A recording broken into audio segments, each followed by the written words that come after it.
Hi dear friends, this is Bob Hatton. This is the Encourager.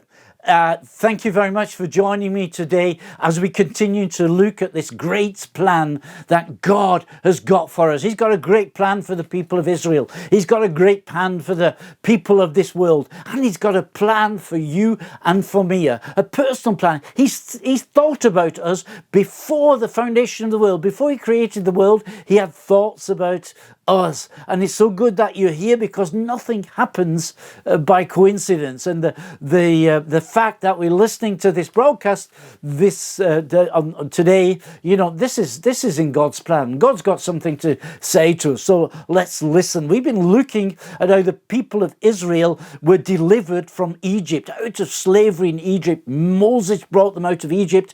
He took them into the desert. They had an encounter with God at Mount Sinai. God made a covenant with them, and he said, I'm going to be your God. I want you to be my people, and I'm going to come and I'll come and live in your midst. And we saw how difficult this was for the people because this God is absolutely holy. But he showed them, he said, make a tent, a kind of a portable temple, and I'll come and I'll live there. And this is what you've got to do if you want to meet with me. And he talks about the different sacrifices and the festivals. He talked about the priests. He talks about the thing of being clean and unclean, just to show us that God is a God of the living. And Jesus said, I'm the way, the truth, and the life. I'm of the resurrection and the life. I am come that they might have life. God is a God who gives us life. Now, they were on a journey. They were supposed to continue. They were supposed to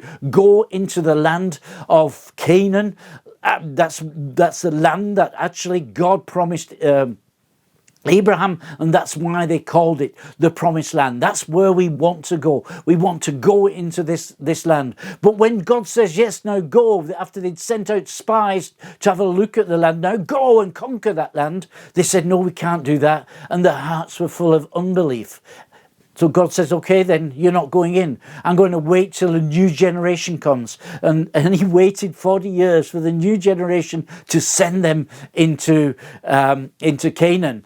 And this first generation, the Exodus generation, had died except for these two men, Caleb and Joshua, because they were men with another spirit. So Joshua is actually now the leader. He was a servant of Moses. He takes them into the Promised Land. And it doesn't really fit in the 21st century, but they started to conquer, and they started to push out these other tribes and nations who'd been living in that land for a certain time. Now, although I'm saying that this is a little bit distasteful for me, of course, because I live in the 21st century.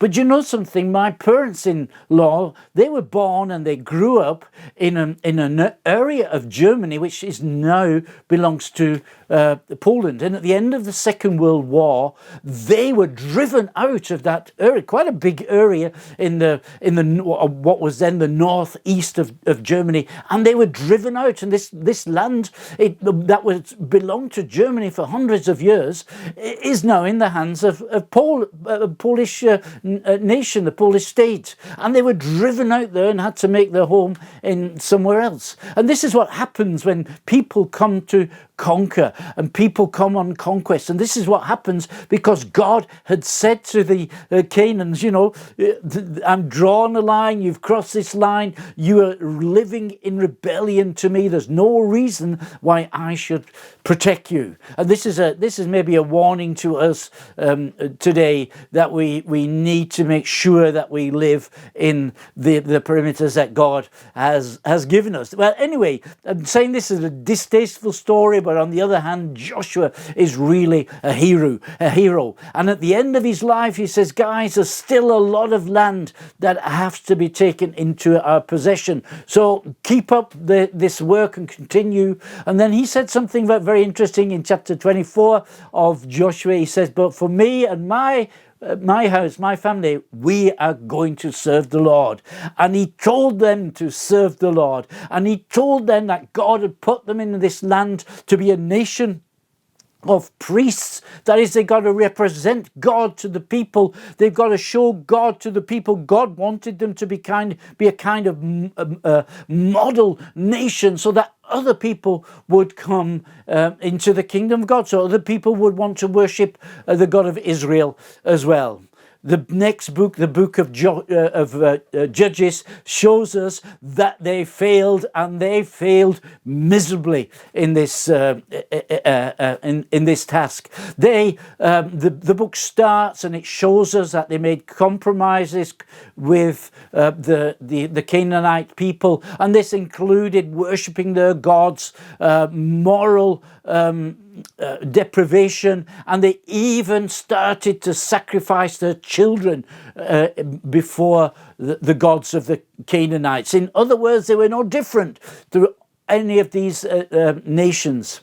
And 6 stories are given to us in the book of Judges, and they tell us what happened, that Israel did what was evil in the eyes of the Lord, and he handed them over to some enemy who oppressed them and treated them badly, and they began to cry out to the Lord, and they asked the Lord that he would save them, he would deliver them. And then he raised up a man, in one case also a woman, but he raised up men who we called then the judges. They weren't judges in the sense of law court judges, but they were leaders, sometimes only local leaders of the people of Israel. But they rose up and they brought salvation and deliverance to Egypt. And then there was peace. And then the story starts again. And 6 times this cycle is shown to us. And the people who have been raised up, these judges, they go from good to okay